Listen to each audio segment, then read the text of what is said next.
opinion, it's loud, but it's not the majority, let me tell you. And as long as it keeps on deluding itself that it is the majority, this battle will deepen and deepen and deepen. And it doesn't matter to me. It doesn't matter to me whether I'm in the minority, I'm one, I'm two, I'm marginalized, I'm here, I'm there. I'm on this side, and this is where I want to be. You want to be here, be here. You don't want to be here, don't be here. I'm not a politician, you know. I'm not polling for popularity here. I know which side I'm on. And there I am, whatever Veer Sangvi or whoever the hell thinks, you know. I have this question for both the speakers. Some of us who are engaged in studies on Indian economic issues, we are convinced that Indian society is a very oppressive society. There is no doubt about it. And the governance issues are contributing to this oppression and inequality on a very large scale. In fact, India is one of the most unequal society today. There is no doubt about it. And the governance issues are also coming to the surface very, very sharply. And therefore, there is no question on our part to support this government. There is no question. We can't be on the part of the government. But I pose this question before you. But to move from that, to say that I support now Maoist is a very sharp jump for me.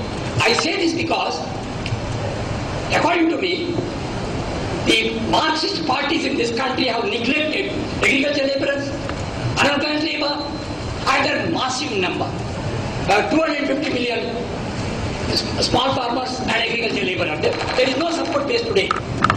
There are about 400 million unorganized labor. There is no support base today. 80% of the total industrial labor today. There is no support base today. There is nothing of that sort. And the kind of subjugation that is taking place. You have only see to believe. Some of us, I am sure Mr. Sebastian will come to Kandivali and see in front of the industrial estates and see the kind of suffering that is writ large when they come out of their industrial estates. But there is a vast area which is neglected. And to me it appears that the Maoists who are concentrating and hiding in forests and keeping the tribals as a shield are making the state divert its attention from the larger question of crisis in this country. There is a bigger structural crisis. And what is happening is that because the Maoists have neglected this, they could have as well come to the forefront and organized industrial labor, agricultural laborers, and what have you. Why are they not doing it? Because they do not have the political and intellectual power to do that. They have only one goal. Unfortunately, it is a fact of life that they are thinking in terms of changing the state with the barrel of the gun. They will not succeed with such a narrow political basis. They will not succeed. In that sense, the Indian state is much more powerful. I wish these people had a larger political base and larger movement. I saw in Gautam's article, he has raised this issue in the last paragraph.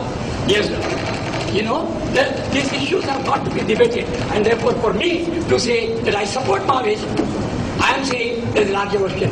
Revolution is necessary in this country, but the world has not given us good examples of revolutions which are successful. Mao promised land for the poor peasants, but then he has introduced communal realization of the land ownership and then destroyed it. Today, he has created one of the most unequal Southeast Asian countries in China. There are problems of that nature which are coming up, and in our case, it is still worse. Therefore, I am asking this question. This support from one to the other, according to me, is a serious question, and they are diverting attention from one to the other. Thank you. It's very difficult to disagree with you, Dr. Shetty, but I'll try and do it.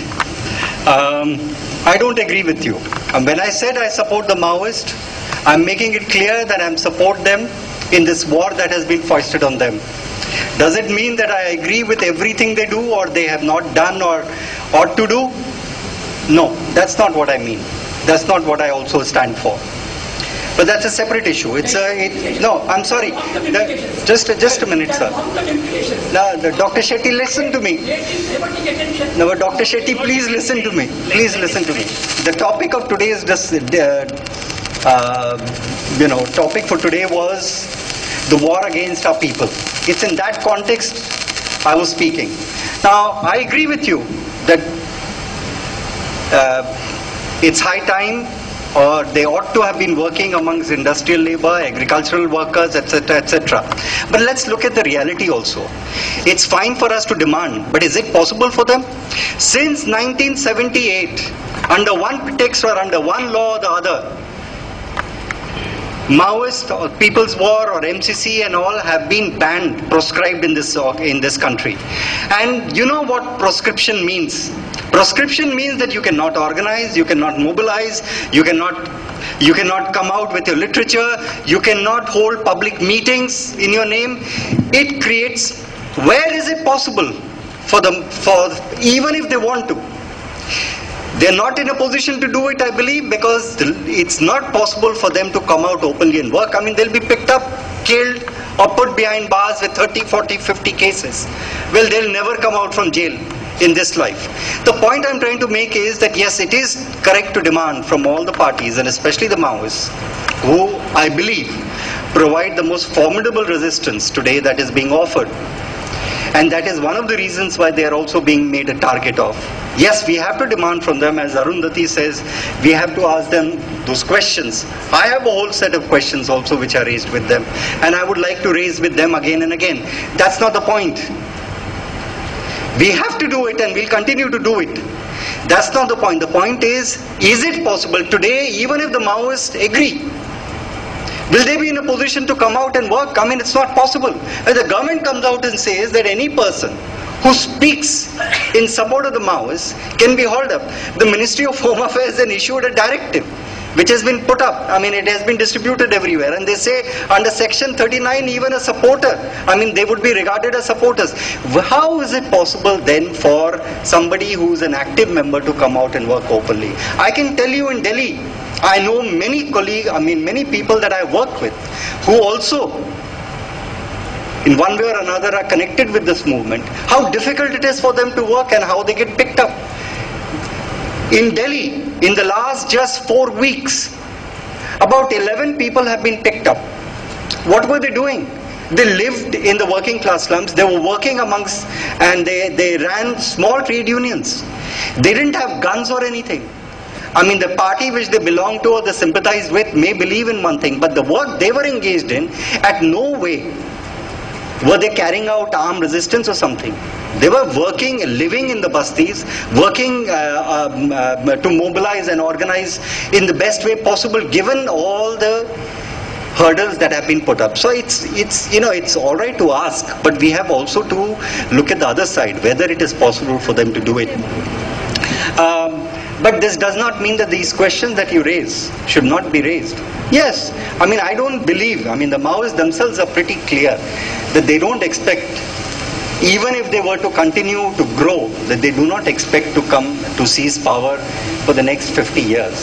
So it's obviously they are aware of their limitations, but it's in a particular context that today's meeting is taking place, and my support for them is also in that context. I don't know whether it satisfies you, Dr. Shetty. I mean, I hope there'll be occasions. We will have a more detailed discussion. Yes. Yeah, I think that, I just think that in answer to that question, I also want to say that sometimes we are already beginning to treat the Maoists as if they are already the state. You know, they're suffering from a kind of celebrity status, where it's like Medha Patkar spent her life fighting against the Sardar Sarovar Dam, and aggressively people will ask her, but madam, what have you done about the dams in the northeast? Arey, why don't you do something?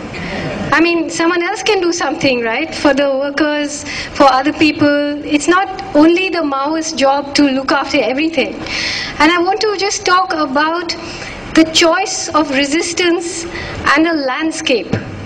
You know, it's true that because of the sort of annihilation policy of the Indian state towards the Maoists, they have been forced back into the forests. It's a matter of strange coincidence that that fortress into which they retreated suddenly turned out to contain